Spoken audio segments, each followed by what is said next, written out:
TNPSC போட்டித் தேர்வு மாணவர்கள் அனைவருக்கும் மனமார்ந்த வாழ்த்துக்களும் பாராட்டுகளும். நாம் இந்த வீடியோவில் ஆளுநரின் அதிகாரங்கள் மற்றும் பணிகளை பற்றிய விவரங்களை இப்போது பார்க்கலாம் நண்பர்களே. அதாவது இந்தியன் பாலிட்டி பகுதியில், அதாவது இந்திய அரசியலமைப்பு பகுதியில் முக்கியத்துவம் வாய்ந்த ஒரு தலைப்பாக இருப்பது ஆளுநருடைய அதிகாரங்கள் மற்றும் பணிகள்.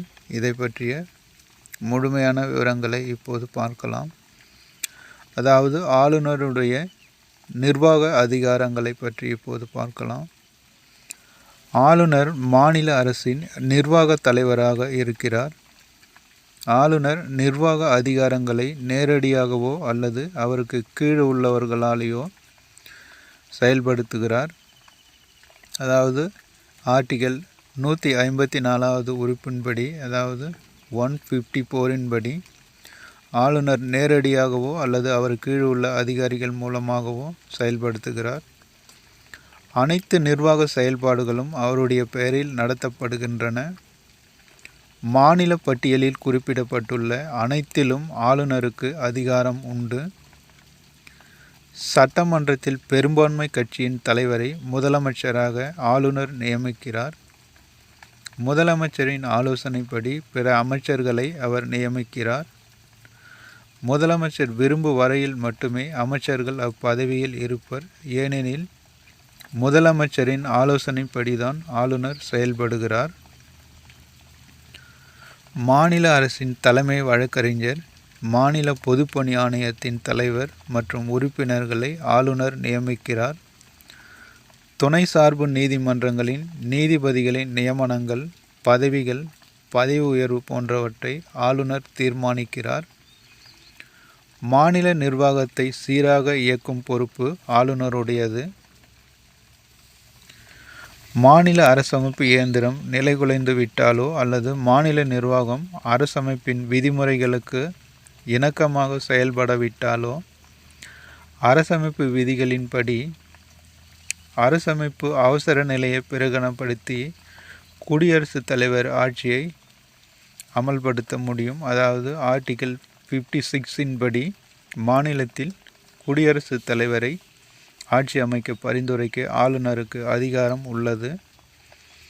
குடியரசுத் தலைவரது நேரடி ஆட்சி என்றால் மாநிலத்தில் ஆளுநர் ஆட்சி என்று பொருள்படும். அமைச்சரவை இல்லாத மாநில ஆட்சி என்றும் பொருள்படும். இவை அனைத்தும் ஆளுநரின் நிர்வாக அதிகாரத்தின் கீழ் வருகிறது. அதற்கடுத்து ஆளுநரின் சட்டமன்ற அதிகாரங்கள். ஆளுநர் மாநில சட்டமன்றத்தின் ஒரு பகுதியாக இருக்கிறார்.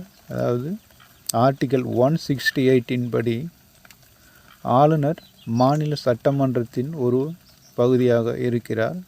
எனவே அவர் சட்ட அதிகாரங்களையும் கொண்டிருக்கிறார். அவரது சட்ட அதிகாரங்கள் பின்வருமாறு குறிப்பிடப்பட்டுள்ளது.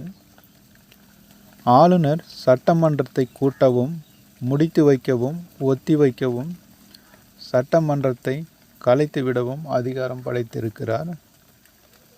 ஆளுநர் மாநில சட்டமன்ற உறுப்பினர்களிடையே உரையாற்றுகிறார்.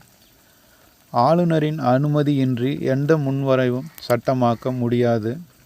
அது மாநில சட்டமன்றத்தால் நிறைவேற்றப்பட்டாலும் அவரது ஒப்புதலின்றி சட்டம் ஆகாது. சட்டமன்றத்தால் நிறைவேற்றப்படும் முன்வரைவுகள் அவரது ஒப்புதலுக்காக அனுப்பப்படும். அவற்றிற்கு ஒப்புதலை தரவோ அல்லது அந்த முன்வரவை நிறுத்தி வைக்கவோ அல்லது குடியரசுத் தலைவரின் கருத்திற்காக முன்வரவை ஒத்திவைக்கவோ முடியும். மறுபரிசீலனை செய்யுமாறு ஆளுநரால் இந்த முன்வரைவுகள் அவை நடுவருக்கு திருப்பி அனுப்பவும் முடியும். முன்வரைவு மீண்டும் சட்டமன்றத்தால் நிறைவேற்றப்பட்டால், அதாவது எந்த திருத்தங்கள் இல்லாமலும் நிறைவேற்றப்பட்டால் ஆளுநர் தனது ஒப்புதலை அளித்தே தீர வேண்டும்.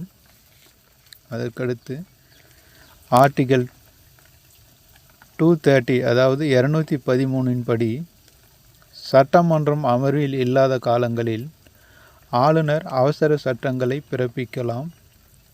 இருந்தாலும் இத்தகைய அவசர சட்டங்கள் தொடர்வதற்கு அவை மாநில சட்டமன்றம் மீண்டும் கூடியதிலிருந்து 6 வாரங்களுக்குள் அங்கீகாரம் பெற வேண்டும். மாநில சட்டமன்றம் 2 அவைகளை கொண்டிருந்தால் அதன் மேலவைக்கு 1/6 உறுப்பினர்களை இலக்கியம், அறிவியல், கலை, கூட்டுறவு இயக்கம், சமூக பணி போன்றவற்றில் சிறப்பு அறிவும் அனுபவம் உள்ளவர்களை நியமிக்க முடியும். அத்துடன் கீழவைக்கு ஆங்கிலோ இந்திய உறுப்பினர் ஒருவரையும் நியமிக்கலாம். இவை அனைத்தும் ஆளுநரின் சட்டமன்ற அதிகாரங்களின் கீழ் வருகிறது. இப்போது நிதி அதிகாரங்களை பற்றி பார்க்கலாம். அதாவது ஆளுநருடைய நிதி அதிகாரங்கள். நிதி அமைச்சர் மாநில சட்டமன்றத்தில் வரவு செலவு திட்டத்தை அல்லது நிதிநிலை அறிக்கையை சமர்ப்பிக்கிறார். ஆனால் எந்த நிதி முன்வரைவும் ஆளுநரின் முன் ஒப்புதலின்றி சட்டமன்றத்தில் கொண்டு வர முடியாது. ஆளுநரின் பரிந்துரை இன்றி மானியங்களுக்கான கோரிக்கை எதுவும் கோரப்பட முடியாது. மாநிலத்தின் ஒதுக்கு நிதியின் பாதுகாவலராக ஆளுநர் இருக்கிறார். நிதி நெருக்கடியான கட்டங்களில் சட்டமன்றத்தின் முன் அனுமதியின்றியும் அவரால் இந்த நிதியை பயன்படுத்த முடியும். இவை அனைத்தும் ஆளுநரின் நிதி அதிகாரங்களாகும்.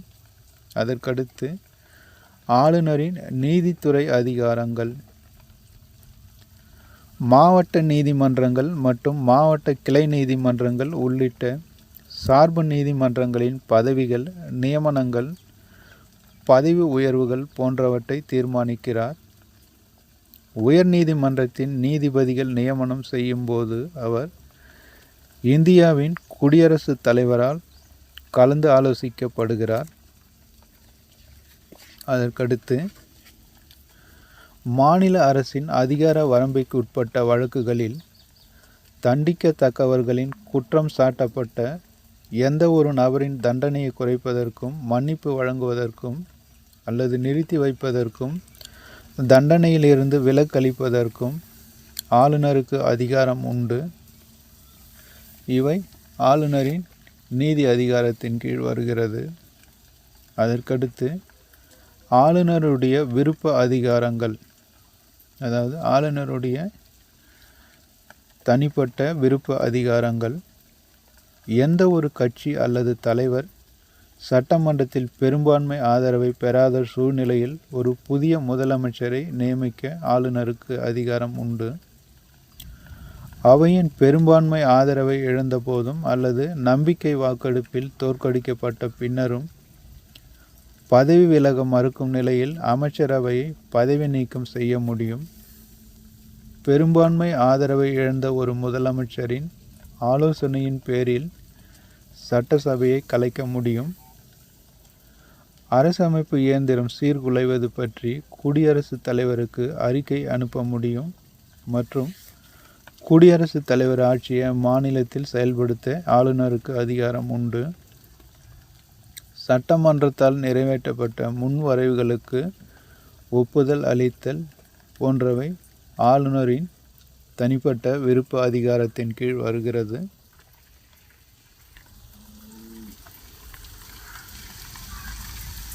இதில் முக்கியமாக ஆளுநரின்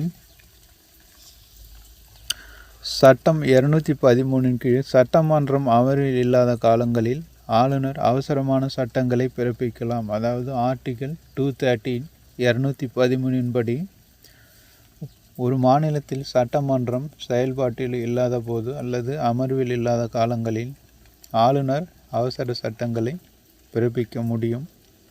டிஎன்பிசியில் கேட்கக்கூடிய கேள்வி. அதற்கடுத்து